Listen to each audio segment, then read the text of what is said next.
I'll start with you first, Jake. Mountain Studies Institute is such an important local organization for supporting work across water, watersheds, and forests. So can you provide us a couple of examples about how you support this work in community? Absolutely. I would like to reciprocate the gratitude and say it's the same to the Nature Conservancy. We really appreciate the partnership and the work that you all have done.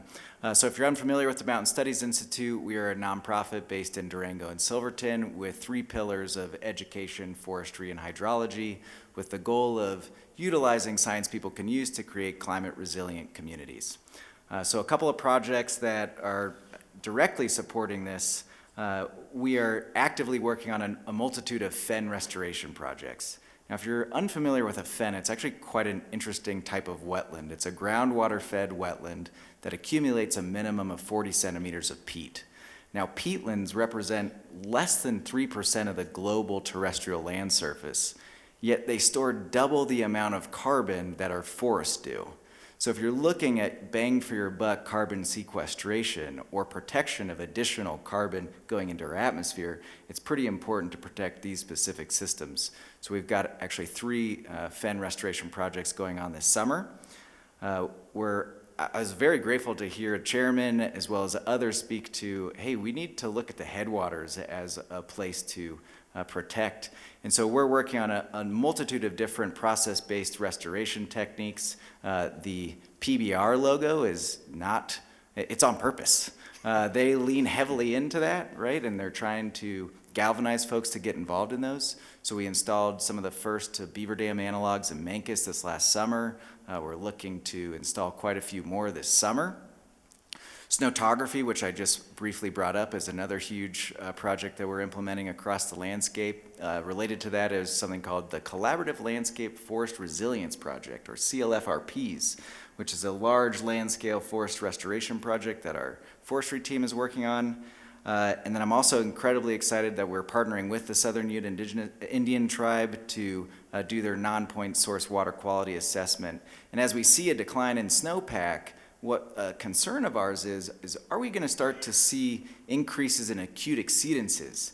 Because as you decrease your dilution and you still have that same input of, say, E. coli or a mineral like iron or selenium, you could actually see increases in those acute exceedances. So we're trying to come up with novel solutions to address those.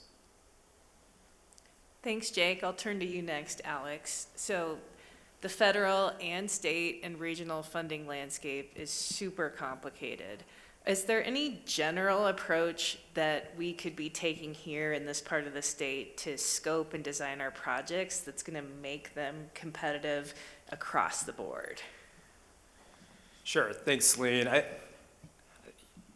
So again, we've been tracking both the rollout of Bill and IRA for about a little over a year now, and yeah, I mean, they're very complex. I think, partially I've given this presentation a number of times. You kind of throw out these massive numbers and folks kind of just be like, oh my gosh, we don't even know like how to begin like sort of tackling that. And so I think one thing that we're certainly encouraging is that if you have that big project or that big idea, like the funding is now potentially there to do it. And the mechanics of some of how these funding pools work is that a lot of them, again, are what we kind of call discretionary funding. So the agencies more or less have, for better or worse, a lot of discretion in terms of, sort of where to direct them to partners or to support investments in, I would call like more regional or watershed scale initiatives that sort of tackle complex challenges in a multifaceted way, something that they've never really been able to do in the past.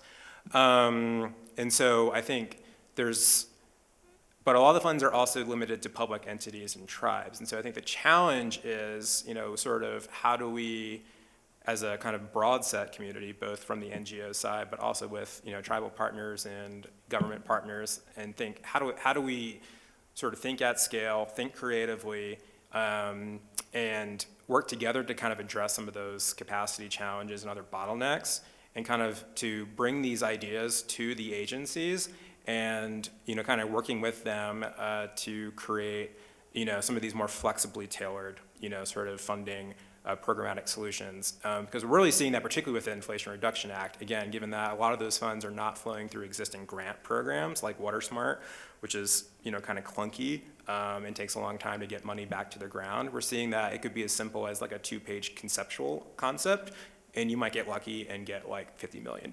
So it's kind of crazy. The challenge is that we're scrumming with every other watershed in the country. And so there's certainly this like a regionalization, competitive vibe. And again, the money has to go out the door very quickly. And so I think it's a little chaotic, but at the same time, it does present this generational, again, opportunity to kind of go big and to kind of go to these agencies with ideas that kind of tie a lot of these solutions together.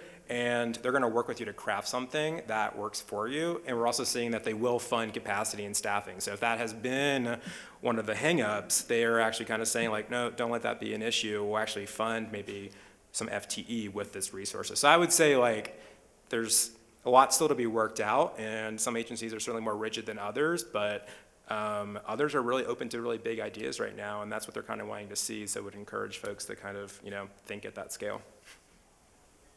Thanks. I want to make sure we have time for audience questions. So do any of you have questions for the panel? Yes, this is probably for Jake. With the history of cloud seeding that we've had in this region, I'm just curious what your perspective is and to what degree that has gone into the research and analysis that you've done. And I guess to wrap it up, do you think that's an effective and a good thing to continue? Thank you for the question. I'm not going to pretend to be an expert on cloud seeding. I do know the process and mechanism fairly well, but I can't say that I've directly researched it. And so I'll answer via opinion, not based off of data, if that's okay. It's a method in the toolbox, and I totally agree with Celine that there's no one solution here. And we're going to need to work through multiple different avenues to get to the objectives that we want. I haven't incorporated cloud seeding into my research. I just look at precipitation as an input as a whole. That being said, recently I have come across a peer-reviewed article that was looking at aerosols produced from trees as actually being nuclei for snow to precipitate. And so that's the whole purpose of cloud seeding. If people are unaware, what they're doing is they're throwing a nuclei into the atmosphere so that snow crystals can form onto that nuclei. It's interesting to think about aerosols off of trees as possibly being able to do that as well. So my short answer is we can use all the help we can get. Thanks. I saw a question somewhere over here. What's an optimal size for a project to have the highest probability of getting attention? Are we talking 10,000, 100,000, 10 million, a million, 100 million? I mean, there's all kinds of projects all over. Where should we focus our effort? It's a good question, and I think just the caveat is it'll depend on the source you're looking at. I should say for the Inflation Reduction Act, where we've certainly been spending most of our energy of weight, given the size of the money and the discretionary nature of that money, is we are talking about hundreds of millions, if not more, under some of these proposals. I mean, these agencies have been given billions of dollars. So NRCS, 20 billion, Forest Service, 5 billion, Reclamation, 4 billion. They have never gotten this amount of money all at once in this way, which is both, again, a little nerve-wracking, but also a really interesting opportunity to potentially pitch something at that scale. And so just one example is, so we're working with a lot of partners in the San Luis Valley right now to potentially explore some funding under that 4 billion with reclamation. And, we're having instructive conversations around, groundwater conservation, habitat restoration, irrigation improvements. And we're kind of hovering at the 100 million mark, and they're a basin that's not actually given a priority under that 4 billion, which is a whole other set of issues. And so when we're talking about the Colorado River Basin, it's double, triple that. I mean, we're very big numbers for some of these resources. Well, please join me in thanking our panel, and I think the takeaway is go big and bring it home.